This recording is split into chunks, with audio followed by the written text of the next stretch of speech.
See, that's what I'm saying. See, they was trying to discriminate, Pastor Jeff and Felicia, but here's the thing. I came to celebrate and kick off the week of the dream anniversary. Ooh, wee! I have an interpretation of this specific speech that you all have never, ever, ever experienced before. Here's the thing. I am changing my name. You know what my name is gonna be? I'm gonna be your Mahalia Jackson. What? I need somebody to unmic and say why. Why? Ooh, because I'm here's the thing, because God told me to tell you to tell him about the dream. Just like she did Martin. Listen, here's the thing. I am Mabel's granddaughter and James Wells' granddaughter, y'all. And here's the thing, y'all know I love to start with gratitude. So I just need you to give me the name of somebody that precedes you that had a dream that you're grateful for. I don't need you to tell me about the dream yet because I need to switch into my Mahalia fully so that I can find out about your dream later on in this segment. But here's what I need to know. There's somebody that you're benefiting on their dream. See, Mabel Wells had the dream for all of her descendants to get a high school diploma. Listen, James Wells had a dream of taking the family from South Georgia, from Marshallville, Georgia to Miami, Florida. Woo! I'm grateful for his dream. Listen, what is someone specifically that precedes you who had a dream that you're grateful for? I just need you to call out their name right here, right now. Let's go. Popcorn style. Tell us their name. My grandmother, Mary Harrell, she had a dream of going to college, but her mom said, no, you're not allowed. The school said, you're so smart. We'll send you, you're one of the few girls that could go. So she went and she rented a typewriter for 10 cents and taught herself a skill, became a secretary, married my grandfather, of course, but that lady, she was bound and determined to do more than just be a housewife. Woo! Listen, I got to go on ahead and give her a Ric Flair myself. I'm so grateful that your grandmother pressed forward with that dream. And now look at the family. Now look at all that you are doing and what your son is doing. Listen, I'm super grateful and blessed. Anyone else before I get this train rolling? Because y'all know I'm finna take off and bring that heat to you. Anybody else? You got a name you want to call out? Let's just honor our ancestors real quick, those that have come before us. I'm Franklin Moffat, and his dream, which became a reality, was to move my mother and myself before they were married uh, from generations of living in the projects to a better life, and which was in Knoxville, Tennessee, to Detroit, Michigan. And in third grade, we moved to a upper middle class neighborhood to the likes of Willie Horton, Aretha Franklin, and various other very successful people. And it shaped who I am and what I believe was possible. Back to you, Health Wells.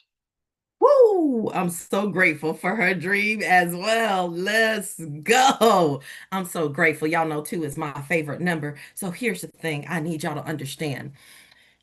Does anybody know the original name of the March on Washington speech before Mahalia Jackson interrupted and changed what we now know as the iconic I Have a Dream speech? I'm just curious. I got a special prize for you. Don't look it up on Google. Does anybody happen to know the original name of the speech that Dr. King was trying to give before Mahalia, tore up that plan? I don't remember the name, but I know it was to children initially. Yes, sir. It sure enough was. Listen, here's the thing that I need y'all to understand.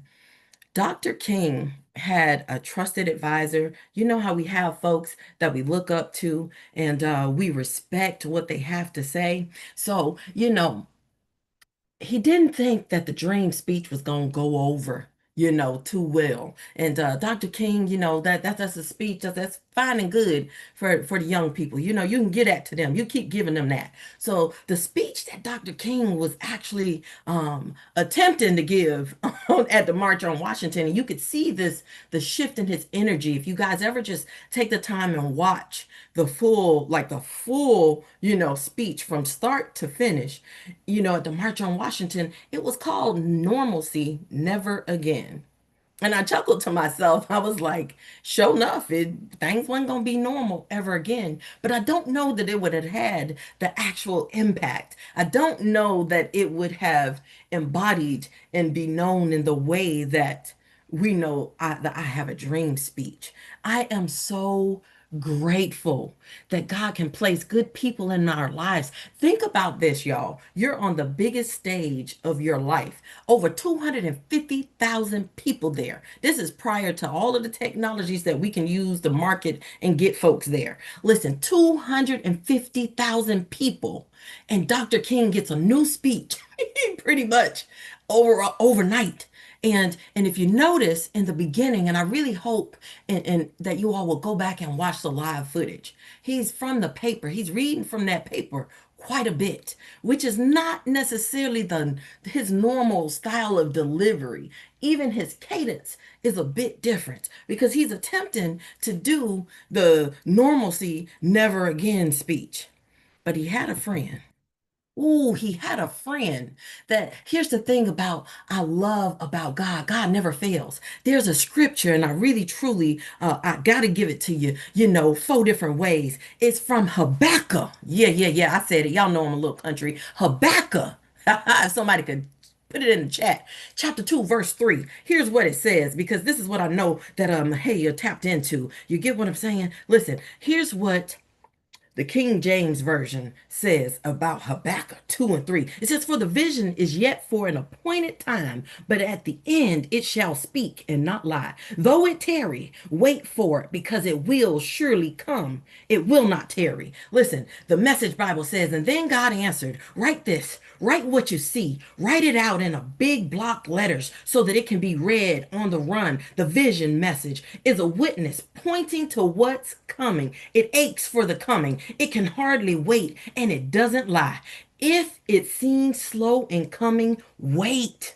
It's on its way. It will come right on time. That's what the Message Bible says. Listen, the NIV says, for the revelation awaits an appointed time. It speaks of the end and will not prove false. Though it linger, wait for it. It will certainly come and will not delay. Woo-wee. Listen, here's what I need you to understand what the Amplified Version says, which is where I want to get to today. For the vision is yet for the appointed future time. It hurries towards the goal of fulfillment. It will not fail. Even though it delays, wait patiently for it because it will certainly come. It will not delay. I need you to understand. God sent me with a message for you. He won't fail you. Keep the dream alive. He won't fail you. Keep the dream alive. See, the dream couldn't die up on that stage. I get that his mentor meant well. I get that his mentor and one of his advisors wanted him to do well at the March on Washington, but he had a friend. He had a friend that prayed for him. He had a friend that was tuned in and connected and had the courage to confront him on stage by simply interrupting him loud and proud. And I came to interrupt your program as usual,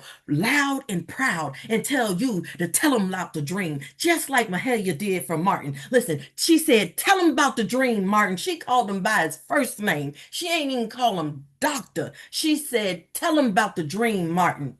And you could see him pause. You could see him pause, y'all. And guess what he did? He went on ahead and moved them little papers right on to the side. And guess what he did? He went off the teleprompter. He went off the script. And listen, he went on ahead and freestyled that thing. Because see, here's the thing, y'all. The dream wasn't just for those kids at that junior high school that he originally delivered it to. I need you to understand, dreaming is not just for kids. Dreams ain't like tricks. It's not just for kids. Dreams are for you. Dreams are for me. Habakkuk just told you, listen, though it tarry, wait for it. Wait for it. There's an appointed time for that thing that God gave you. Listen, keep the dream alive. The dream wasn't just for Dr. King. The dream is for you and for me. Listen, some of you had a dream of having a child, and I know good and well that there's somebody on the stage that can testify what the miracle working power of getting a child when maybe the evidence said that it wasn't possible. Maybe the doctor told you you wasn't gonna be able to do it. Listen, I'm a living witness to tell you that ain't nothing too hard for God.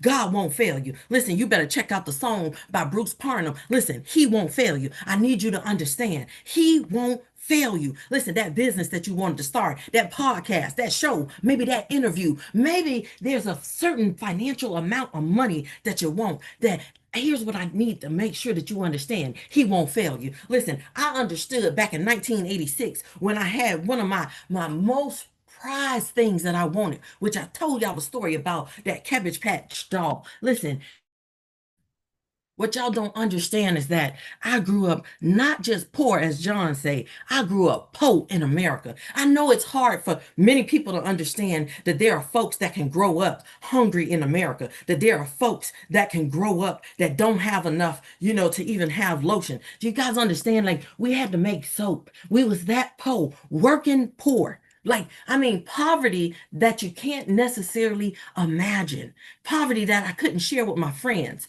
Listen, I had perfect attendance in school, y'all, because I knew I was going to eat there.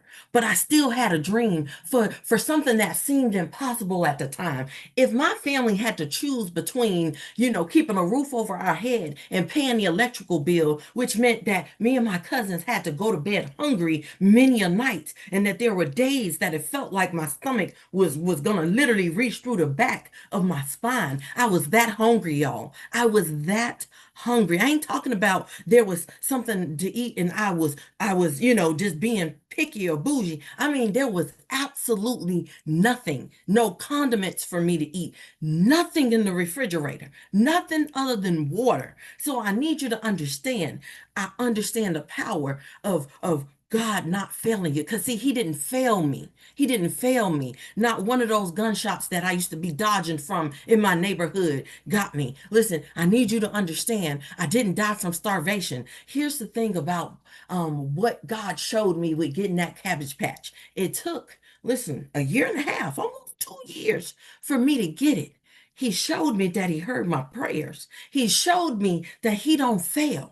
Because if folks are struggling to put food on the table, do you really think that they had the money to get me this doll? And I never asked for anything. It's really, truly the first thing that I ever asked for. Excuse me a minute. I had to get me some water, y'all. I never asked my family for anything. I was a good girl in school. I was doing the right thing, y'all. And I just wanted a Cabbage Patch doll so bad. And I knew how bad our situation was. You understand? When you can look your child in the eye and you know you can't feed them, listen, that I understand. And for so long, I kept quiet about it. I kept quiet about it, y'all.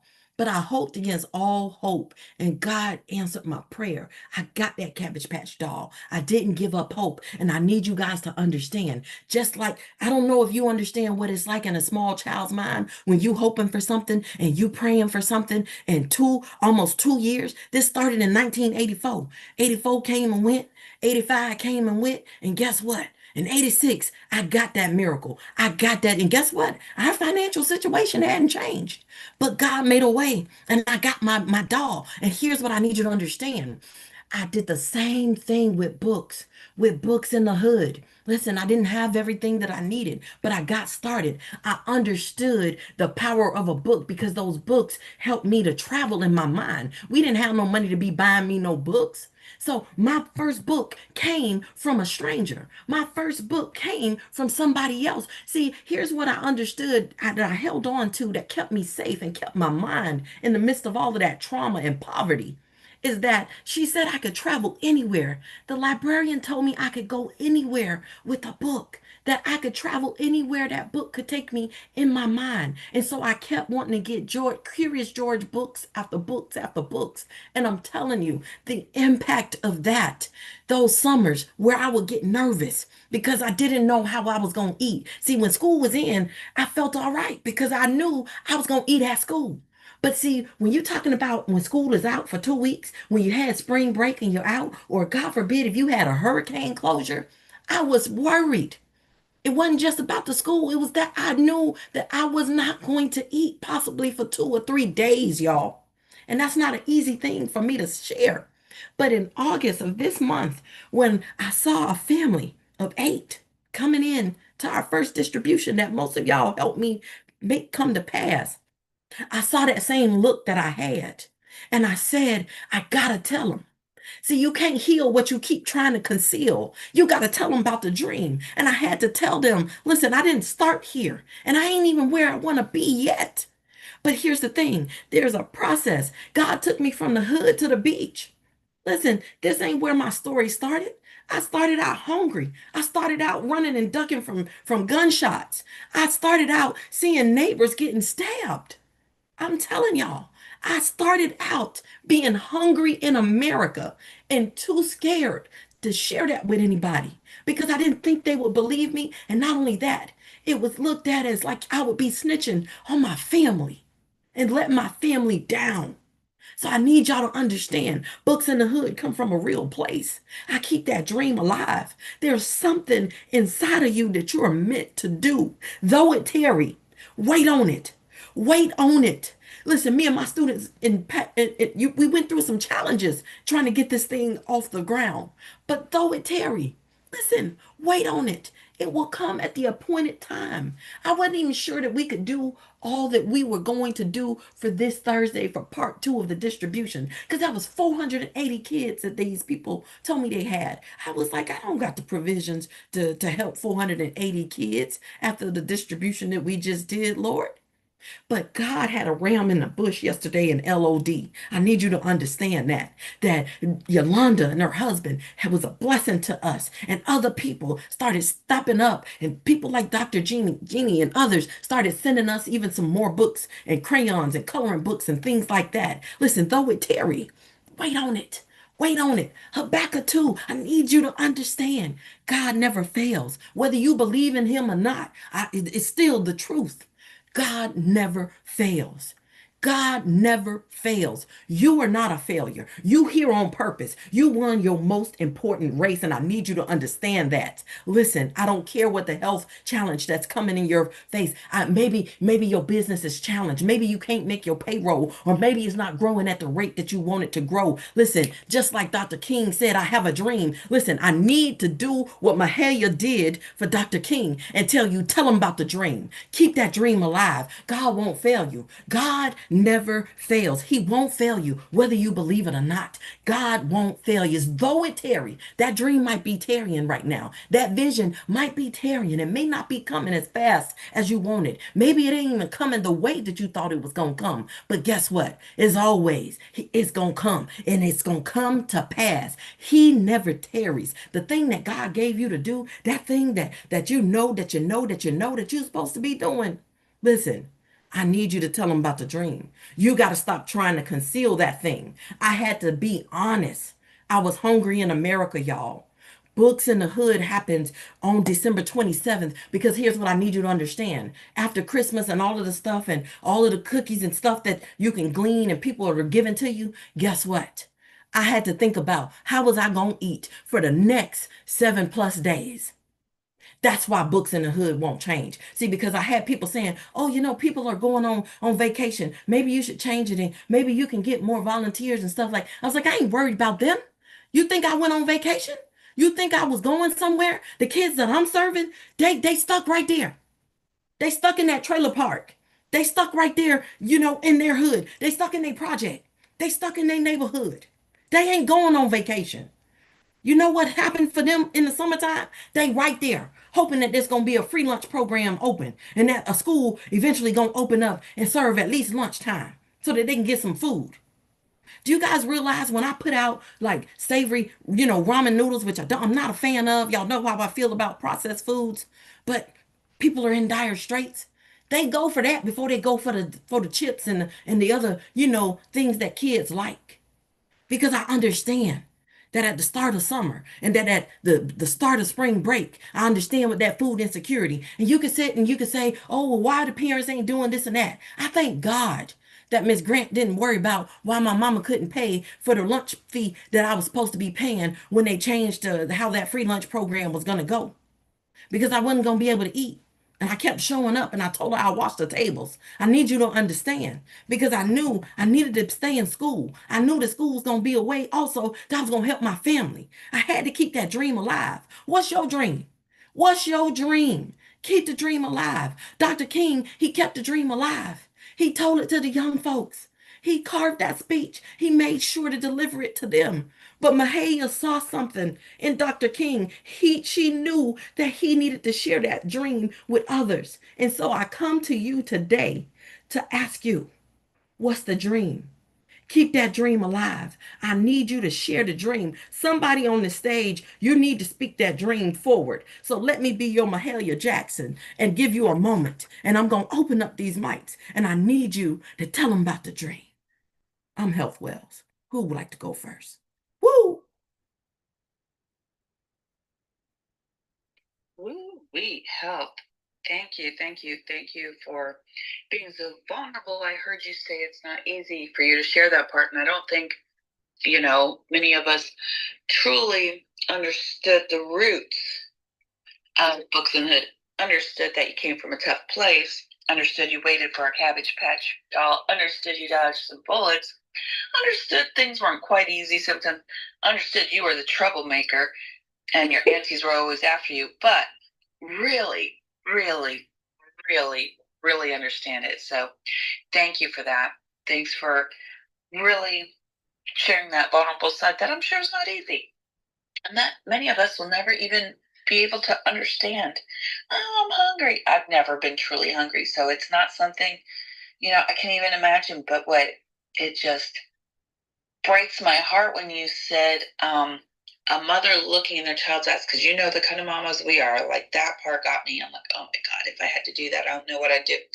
But thanks for, I just wanted to say that. Thank you for breaking that down. And if I had a vulnerable dream to share, I would say that it is that I was in a financial position to take care of myself as I get older, my um, physical health. I have a lot of injuries, and people, I talk about them. I don't know, but broken foot, torn calf muscle, dislocated knee. I was shot in that leg during a robbery, which the blood flow is not great because veins and vessels have been cauterized. And then it affects my hip, and then that affects, so it's just like, I would love to be able to do all the different treatments, like um, I don't know, cryogenic and stuff, because my real fear is that I'll be a crippled old lady and my son will have to, like, I won't be able to be as active because of these old injuries. I get really scared about that. Back to you. Woo! Thank you for speaking that health dream forward. Yes, ma'am. You are going to be that healthy centenarian that you see yourself being. See, that's the thing that I love about The Secret. A lot of people, had negative things sometimes to say about it, but there's a point about visual motor rehearsal, Mary Lynn, where they use with athletes in the Olympics in the 80s, and being able to visualize those same muscles can fire. And here's the thing, I do a visualization exercise with people that I'm working with when it comes down to recovering from injuries. And I know that it's possible to realize that dream if you can continue to also tap into that visual motor rehearsal. I hope you guys will look that up. Just the concept of visual motor rehearsal. That dream is possible. Listen, it never fails. Though it may tarry, listen, nothing is too hard for God. All things are possible with Him. Who wants to tell them about the dream? Come forward, y'all. I'm your Mahalia Jackson. Tell us about the dream. So I'm not going to tell you about the dream, but I am going to tell you in 3 months, I'll be 66 years old.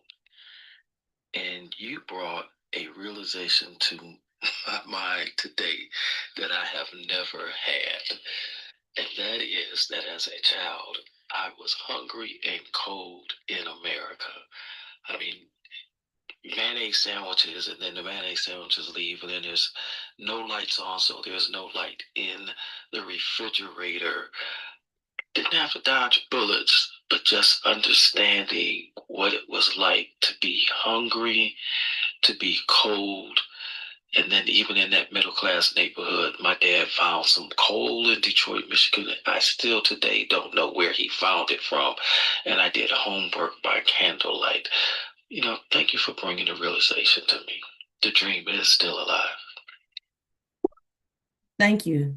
Thank you for speaking up, because that's why I said also in other neighborhoods, because and this is why we don't only go to one type of neighborhood, Pastor Jeff, and just that somebody could be listening to the replay and hearing what you're saying, because a lot of people think because of all of the prosperity here that it's impossible. Tony Robbins was probably the first person that I ever heard publicly acknowledge at that level about being hungry in America and about the impact of that person knocking on the door, and really and truly the pride that a lot of mothers would have, and not wanting you to tell the family business and not wanting to accept something from the outsiders. You get what I'm saying? But he opened that door.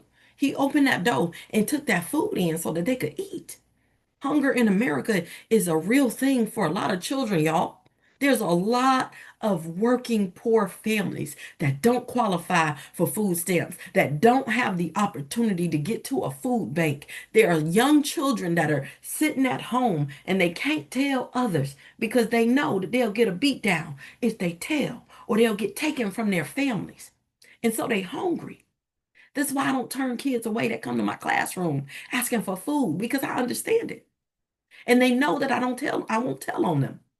They understand that because I understand also the challenge that my family had. I understood, y'all. They were between a rock and a hard place. Do we pay the lights or do we feed them?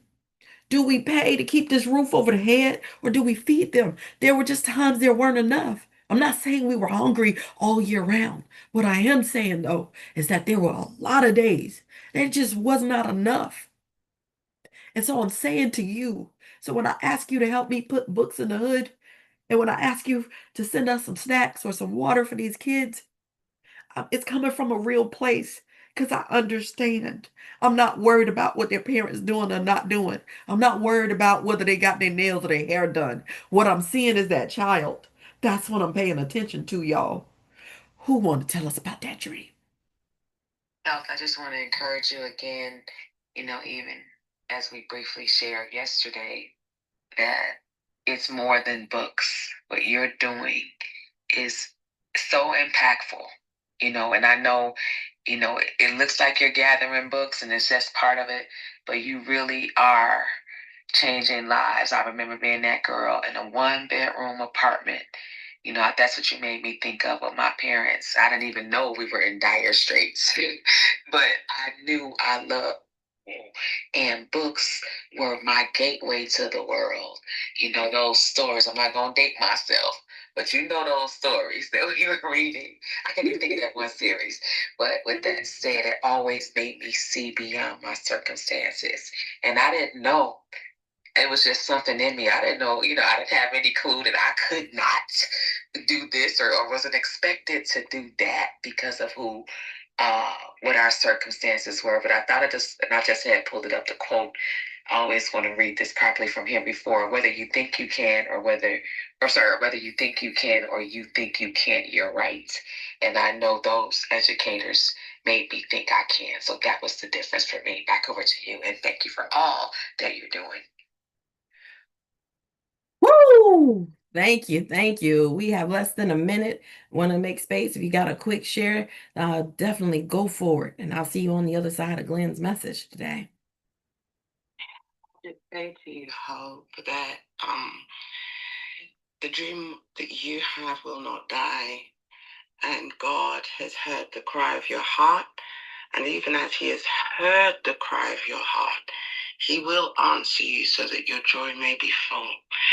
And we don't know sometimes where or how it's going to come, but as we keep verbalizing the dream, it will continue to come to pass, because it's not about you, it's all about them, and the God in you will cause it to come to pass. Thank you, Ade. Thank you guys. It is 5:30. I'm Shawnte Health Wells. I will put our links in the chat if you guys want to support Books in the Hood. We take used books, we take snacks and water, and we put them out throughout the communities. And we definitely gonna get international. I'm believing God that next year, some way, somehow, Books in the Hood is coming to another country as well. Thank you guys. Mary Lynn, over to you. Woo! Good morning. Just waiting on Glenn here. He'll go live in just a moment. So if you want to take one more share, I'll Absolutely. let you know when it's ready. Okay. Absolutely. Is there anyone else? Keep the dream alive. Tell them about the dream. Or if you have any feedback or anything that you'd like to add to this morning's conversation, go for it. Tricia. Are any of you guys surprised at the original title, though, of the I Have a Dream speech? Oh my God. I was like, let me be moved by all things normal. I'm like, what? No, I get what he was saying. I'm just saying, like, there was not that. I just can't believe history. Okay, we are live, so I'll tap in now. But history is a funny thing. Here we go.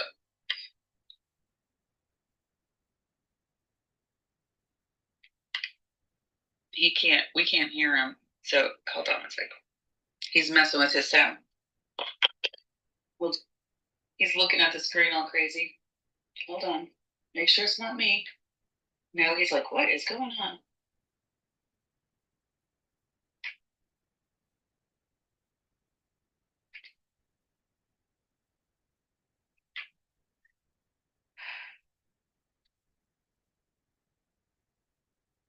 Oh boy, he's like frustrated. He's like checking his mic, checking all the things. Poor Glenn and his technology issues. So am I. How crazy. He keeping the dream alive, though. He's keeping that dream alive. That's what I love about him. Oh, he's gonna go to his headphones.